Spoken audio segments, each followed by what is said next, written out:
जोहार साथियों, हम सभी अभ्यर्थियों से संबंधित एक बहुत ही बड़ा खबर सामने आई है और खबर है सेकेंड जेपीएससी घोटाला। जी हाँ साथियों, सेकेंड जेपीएससी हो, फर्स्ट जेपीएससी हो या फिर वर्तमान जेपीएससी हो, कोई भी विवाद से परे नहीं है। सब में कुछ ना कुछ विवाद होता है और विवाद होने का आप कारण साफ सुथरा जानते हैं कि कारण एक ही होता है कि उस परीक्षा को कंडक्ट से लेकर के सिलेक्शन तक कुछ ना कुछ गड़बड़ियां करने की कोशिश की जाती है। भ्रष्टाचार के कारण गड़बड़ियां करने की कोशिश की जाती है और जिसके कारण विवाद हमेशा जन्म लेता रहा है। प्यारे साथियों, सेकेंड जेपीएससी का रिजल्ट 2008 में जारी हुआ। उसके बाद कुछ लोगों ने आरोप लगाया कि यह जो रिजल्ट प्रकाशित हुआ है उसमें छेड़छाड़ की गई है। मामला पहुंचा कोर्ट। 2012 में, सोचिए 4 साल बाद, 2012 में कोर्ट ने कुछ लोगों के खिलाफ चार्जशीट दाखिल किया और सीबीआई को जांच का आदेश दिया। अब सीबीआई जांच 2012 से कर रही है और आज आ गया है 2024, यानी 2024 है, अभी चल रहा है, कुछ दिन के बाद 25 आ जाएगा, यानी लगभग 13 साल गुजरने को है। इस 13 साल में सीबीआई ने अपना रिपोर्ट सौंपा है और इस रिपोर्ट में बताया है कि उस समय के जो अध्यक्ष थे दिलीप प्रसाद महोदय जी, उन्होंने कई लोगों से पैसे लिए होंगे तभी जाकर के वो गलत काम किए। उन्होंने क्या किया है, ये किया है कि कुछ लोगों का जो मार्क्स, एक तरह से कॉपी जो था, मेंस कॉपी जो था, उसमें जबरदस्ती नंबर बढ़ा दिया गया है। इसके साथ साथ उन्हीं के निर्देश में जो इंटरव्यू जो होते हैं, उस समय के अध्यक्ष दिलीप प्रसाद थे और उसी समय जब इंटरव्यू हुआ तो इंटरव्यू में भी जितना नंबर मिलना चाहिए था उससे कहीं ज़्यादा मिला है जिनका सिलेक्शन करवाया गया था भ्रष्टाचार के आधार पर।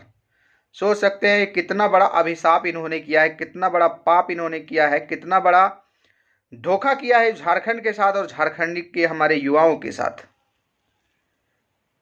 और दुर्भाग्य की स्थिति यह है कि जिस अदालत पर हम भरोसा रखते हैं, जिस सीबीआई पर भरोसा रखते हैं, उनके निर्णय आने में 12-13 साल लग जाते हैं। 12-13 साल, तब तक वो कितना मलाई बटोर लिया होगा। जो सिलेक्टेड लोग होंगे, कहीं वीडियो बने होंगे, कोई सीओ बना होगा, कोई डीएसपी बना होगा, कोई अन्य प्रकार के अधिकारी बना होगा, और समझिए ऐसे लोग कितना ज़्यादा इस झारखंड को लूटे होंगे। इस पर आप ध्यान दीजिए। और यही वजह है कि हम लोग हमेशा भ्रष्टाचार के खिलाफ विरोध करते हैं, तो यही वजह है। झारखंड में हर चीज संभव था, हर कुछ संभव था, हर एक बेहतर स्थिति संभव थी। सबके घर द्वार बेहतर से सब परिवार सब बेहतर संपन्न होता है यहाँ पर। लेकिन यही लोगों ने, यही करप्शन के कारण आज झारखंड की स्थिति ऐसी है जो आज हम लोग देखते हैं। आज जो हम लोग रोते हैं, इनका कारण सिर्फ और सिर्फ यहाँ की सरकारें और सिर्फ और सिर्फ यहाँ के आयोग रहे हैं।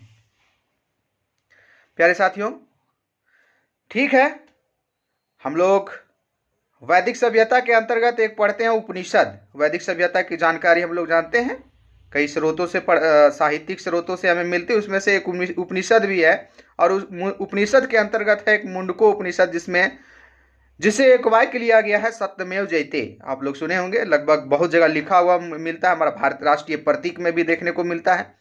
सत्यमेव जयते का मतलब क्या है? आप जानते हैं कि सत्य कभी पराजित नहीं होता है, सत्य की हमेशा विजय होती है।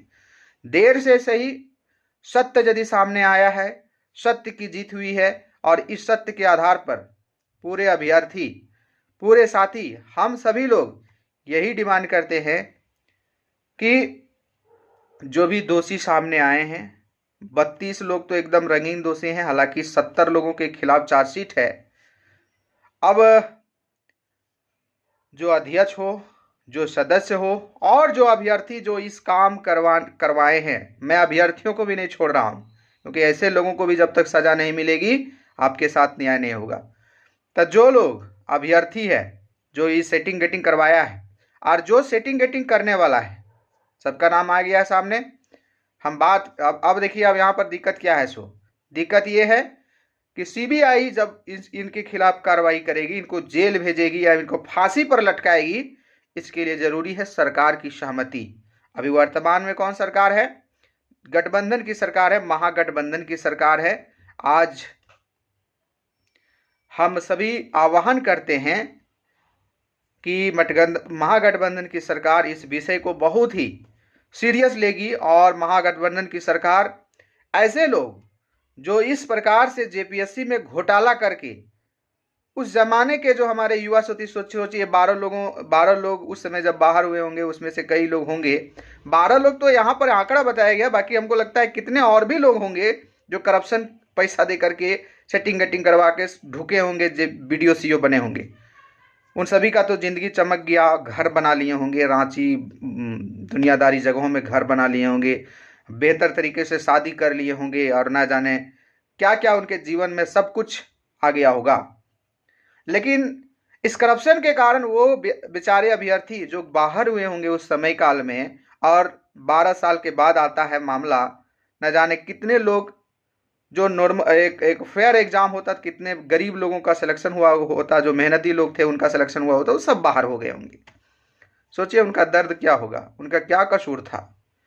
झारखंड के साथ साथ भारत आज़ाद हुआ था हम सभी के बेहतर भविष्य के लिए। बेहतर भविष्य का बात छोड़िए, सिर्फ और सिर्फ करप्शन करके जो पैसा वाले उसका भविष्य बनाया जा रहा है, जो अंग्रेज के समय में भी इतना स्थिति खराब नहीं थी।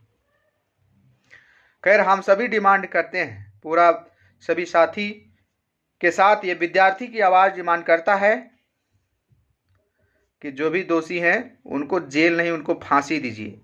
जो भी दोषी है उनको जेल नहीं, उनको फांसी दीजिए। और उनका नौकरी यदि बचा हुआ भी है, कोई अभी 12 साल के पहले की बात है, और रिजल्ट जारी हुआ है 2008 में, मतलब अब इधर हो गया 12 और इधर हो गया फिर 20/4/8/4 12/4/16, मतलब कई लोग तो हो सकता है कि एसपी पद में कन्वर्ट हो गए होंगे, कई लोग डीएसपी से ऊपर रैंक में चले गए होंगे।